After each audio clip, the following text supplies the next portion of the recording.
इन्हें आके आख्या वह भी मुका दो 25% एग्जैम्पशन भी नहीं, टीचरों भी रगड़ दो, उस्तादां भी रगड़ दो।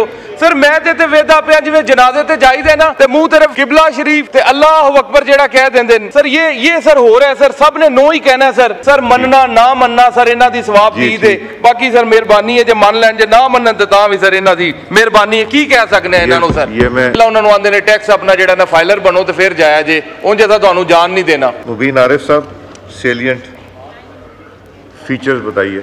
जी अस्सलाम वालेकुम सर। वालेकुम सर इसके अंदर जो मेरा अमेंडमेंट नंबर 20 है सर, इसका जो क्लॉज 6 के अंदर जो पार्ट 1 है सर उसके अंदर ये कह रहे हैं कि नॉन फाइलर सर फ्लाई नहीं कर सकता पाकिस्तान से। सर सारे सबसे ज़्यादा फ्लाई करने वाले वो लोग हैं जो दुबई, सऊदीया, मिडल ईस्ट लगा नौकरियाँ करने जाते हैं सर।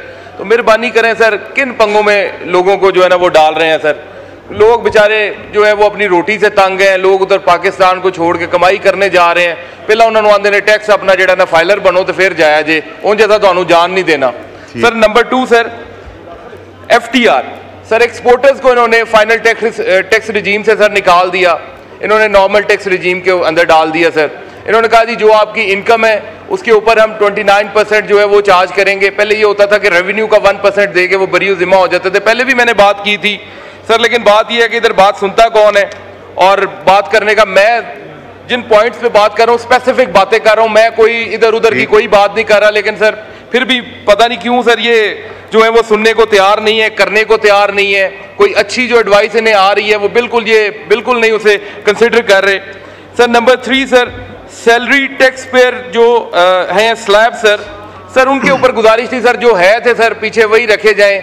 ये सर क्या ज्यादती है, एक तरफ से तनख्वाहें बढ़ाते हैं, दूसरी तरफ से सर जो है वो उनके ऊपर उतना ही टैक्स लगा देते हैं, दोबारा वो एट द एंड सर वहीं पे आगे खड़े होते हैं सर। और नंबर 4 सर जो है ये सर बड़ा अहम पॉइंट है सर टीचर्स को, टीचर रिसर्चर्स जो यूनिवर्सिटीज़ के अंदर हैं या HEC के हैं या गवर्नमेंट की यूनिवर्सिटीज़ में या कोई भी हैं सर, उन्हें जो अलाउंस मिलता था ना सर, या जो उन्हें तनख्वाह मिलती थी उनके ऊपर 25% उन्हें टैक्स की एग्जेम्पशन थी।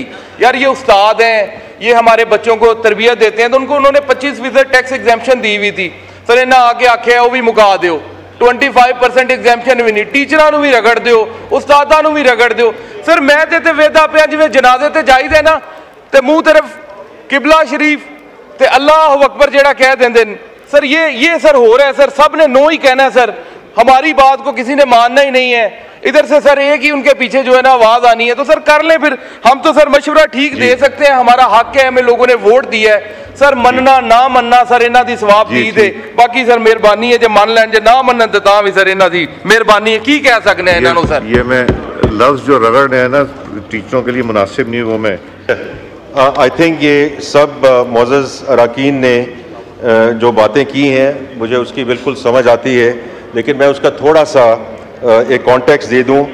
जहाँ तक टीचर्स रिसर्चर्स का है वो एग्जेम्पशन हम रिटेन कर रहे हैं। जहाँ तक एग्रीकल्चर का ताल्लुक है, fertilizer, pesticide which are important inputs into the agriculture industry, वो हम एग्जेम्पशन रिटेन कर रहे हैं। तो ये सारी चीज़ें हैं जिसको एक्सेप्ट करना चाहिए। मेरे एक मोअज़्ज़ज़ भाई ने अभी बात की, लेकिन वो कॉन्ट्रडिक्टरी है। एक साइड पे बात करते हैं सैलरीड क्लास की और उसी लुकमे में बात करते हैं कि एक्सपोर्टर्स जो हैं उनको आप टैक्स रजीम में ना लेकर आइए, जो रेगुलर टैक्स रजीम है। आपको मालूम है कि salary class pays more taxes in this country than the entire exporting community in this country. अगर आपको मालूम हो तो आप ये बात ना करते। तो इसलिए हम उनको नॉर्मल टैक्स रजीम में लेकर आ रहे हैं। उनकी एक्सपोर्ट पे टैक्स नहीं लग रहा है, ये लग रहा है उनकी इनकम पे। अगर खुदा ना खास्ता उनकी इनकम नेगेटिव है या उनको मुनाफा नहीं हो रहा तो ज़ीरो टैक्स देंगे। तो देखिए ये दोनों चीज़ें, जो हॉरिजॉन्टल इक्विटी की हम बात करते हैं, मैं टेक्निकल बात नहीं करना चाहता, ये दोनों चीज़ें इकट्ठी नहीं चल सकती हैं। इसी तरह हम जो रियल इस्टेट को अब लेकर आ रहे हैं और ट्रेडर्स, रिटेलर्स जो हमारे भाई और बहन हैं उनको लेकर आ रहे हैं, because if we don't do this we will continue to tax the same for more. तो ये बात आप ज़हन में रखिए कि अगर हमने 9.5 से 13% की तरफ जाना है, which gives us some chance of sustainability in this country. अगर हमने रिलीफ देनी है, हमने और चीज़ें करनी है, हमने अपनी डेवलपमेंट करनी है, अपने पाँव पे खड़ा होना है, और जैसे प्राइम मिनिस्टर साहब ने कहा कि ये IMF का आखिरी प्रोग्राम होगा, तो हमें ये सेल्फ रिलायंस लानी पड़ेगी। हमें अपनी रिसोर्सेज जो हैं इसको इस लेवल पे लेके जाना पड़ेगा कि हम we can then allocate resources in all the areas. जो मेरी बहन ने भी बड़ी अच्छी बात की है in terms of climate change, और जो एनवायरमेंटल साइड पे आप बिल्कुल ठीक कह रही हैं। और हमने उस साइड पे भी, अगर आप गौर कीजिएगा, हमने उस साइड पे भी एलोकेशन ज़्यादा की है, ऑपरेशन में भी जो PSDP है उसमें भी, इसी तरह जो IT सेक्टर है रिकॉर्ड इजाफा किया है in terms of operational and the developmental expenditure for this coming year. Because मैं प्राइम मिनिस्टर साहब की हिदायत के मुताबिक 2 सेक्टर्स, एग्रीकल्चर एंड IT, इनका किसी प्रोग्राम के साथ कोई ताल्लुक नहीं है। ये 2 सेक्टर्स हैं जो इंशाल्लाह हमें आगे लेकर जाएंगे और इस मुल्क को आगे लेकर जाएंगे। बहुत शुक्रिया स्पीकर साहब। Now put the amendment as moved by Minister of Finance. The question is that amendment as moved be adopted. All those in favor of it may say aye. All those against it may say no. I think ayes have it. Consequently, the amendment is adopted. Now, Mubin Arif Sahab. Mubin Sahab, short to the point, repetition. जी बिल्कुल, मैं to the point ही बात कर रहा हूँ जी। मैं point से नहीं आगे जाऊंगा, मैं अमेंडमेंट पे ही बात करूंगा। अली मोहम्मद खान साहब ने बड़ा डिटेल्ड में बता दी है, मेरा नहीं ख्याल के कोई चीज़ बची है। सिर्फ मैं जो भी खड़ा हुआ हूँ, मैं इसलिए खड़ा हुआ हूँ कि पीपल्स पार्टी को गुजारिश कर सकूँ कि वो इसके ऊपर वोट करें, क्योंकि मेरी बहन शादिया मरी साहबा ने उस दिन ये सारी बातें की कि दिल की सर्जरी, हार्ट सर्जरी और ये न्यूरो सर्जरी और ये सारी चीज़ों के ऊपर जो टैक्स किए, ये बिल्कुल इसके ऊपर अमेंडमेंट लेके आए। सर मेरी बड़ी ख्वाहिश है कि बिल्कुल जो उन्होंने बातें अपनी तकरीर में की थी आज करके भी दिखाएंगे जी, इसके ऊपर वोट करेंगे जी। मैं बड़ी मेहरबानी। Finance, do you oppose it? Minister finance, do you oppose?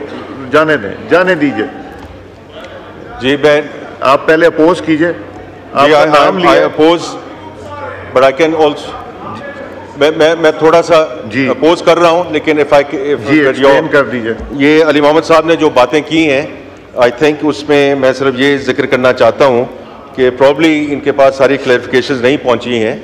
जो एग्जाम्पशंस हम ऑलरेडी रिटेन कर चुके हैं किताबों पे, न्यूज़ प्रिंट पे, एक्सरसाइज बुक्स पे, cardiology, cardiac surgery equipment including stents पे, पाटा वाला असद कैसर साहब बेहतर समझते हैं कि ये एक बड़ी मुश्किल चीज़ थी हमारे लिए, जो हमने इनकी रिक्वेस्ट पे और हमने इसको एक्सेप्ट किया है, इस एग्जाम्पशन को। और आखिरी चीज़ अली मोहम्मद साहब, imports and local purchases by charitable hospitals, this has already been done, this is also written. आखिरी चीज़ मैं सिर्फ दूध का कहूँगा। देखिए, इस मुल्क के और आपके एक बहुत मोअज़्ज़ज़ रुकन ने कल ये बात की और बहुत मुनासिब बात की कि इस मुल्क में दूध की ज़रूरत है, अच्छे दूध की ज़रूरत है, बिल्कुल ज़रूरत है, but doesn't have to be a packed milk और